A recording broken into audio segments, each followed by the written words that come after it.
Today we'll be looking at nomenclature of benzene derivatives, okay?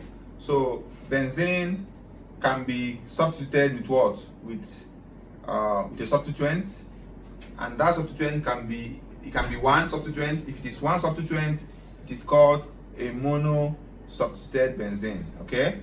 But if it is disubstituent, it is having two different substituents on the ring, okay? Remember that benzene actually has several points of substitution. We can substitute here, about 6. So if it's having only one substituent, it is called mono substituted benzene. But if it's having two substituents, let's say one is here, or it can be anywhere, that one becomes what? Di-substituted benzene. Then if it is 3, it's called tri-substituted benzene. So now, for mono substituted benzene, we can name them using the IUPAC nomenclature, or what we call something we call the Greek prefixes. These Greek prefixes, look what I mean here. Greek prefixes. Now, these Greek prefixes means that in this nomenclature we can use okay, let's not talk about this one for now.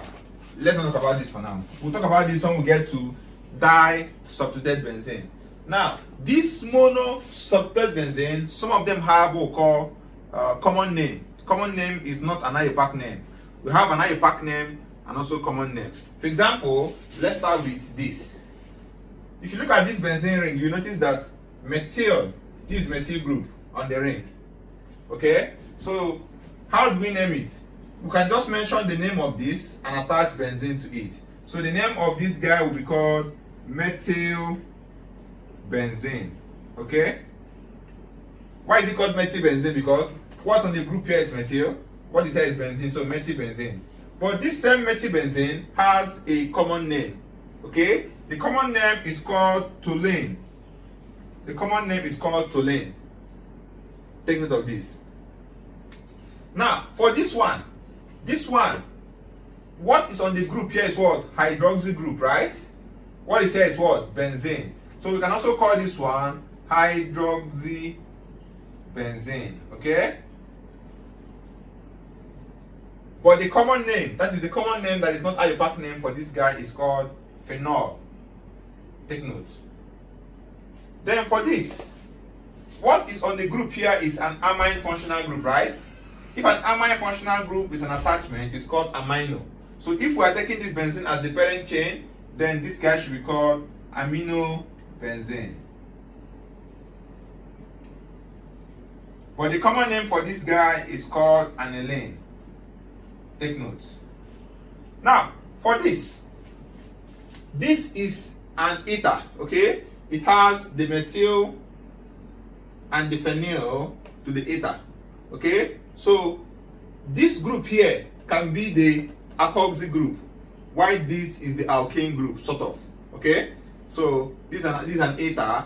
So we can call this, since we have an alkoxy group here, this alkoxy group is methyl and alkoxy, so it's going to be methoxy. So it's going to be methoxy benzene. This also has a nickname. The nickname for this is anisole. Take note. Then for this, where this X represents halogens, take note. So the halogen can be Br, it can be chlorine, it can be fluorine, it can be iodine.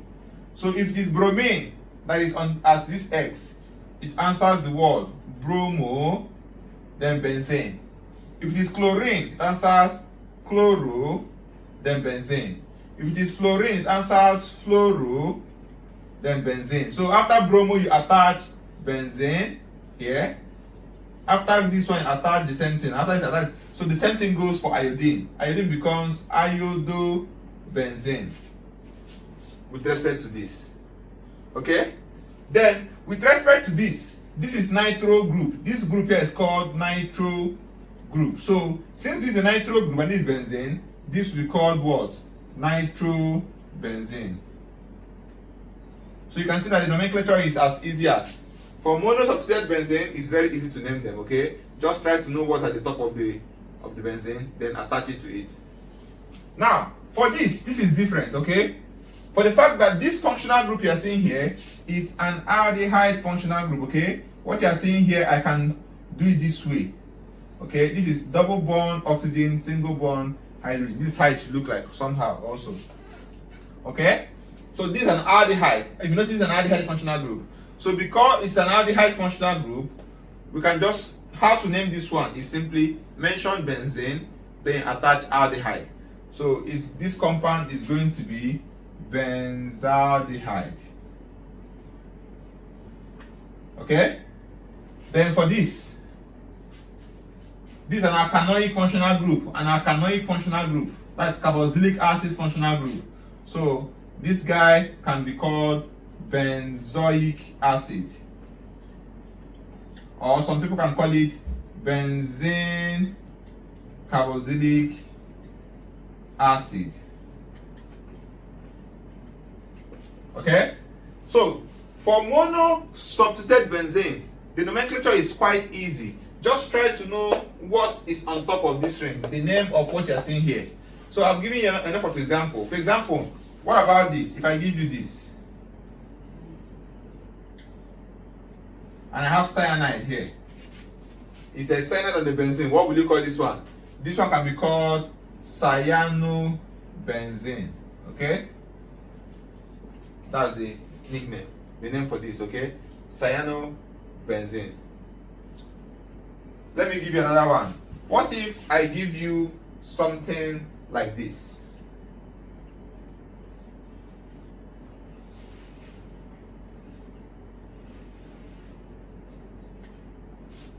Do you remember this group when we did reactions of benzene? This is a sulfonic acid group, right? So if it is a sulfonic acid group, what should this be called? I can call this benzene sulfonic acid, something like this. So there are several ways you can name some of these compounds and you'll be able to get them. So all these things I have listed on the board are what we call mono-substituted benzene. Why are they mono? They are mono because what you are seeing on top of this place are what? Just one substituent. If I have more than one substituent on this ring, it becomes a di-substituted benzene. So these are simple ways you can name a mono-substituted benzene.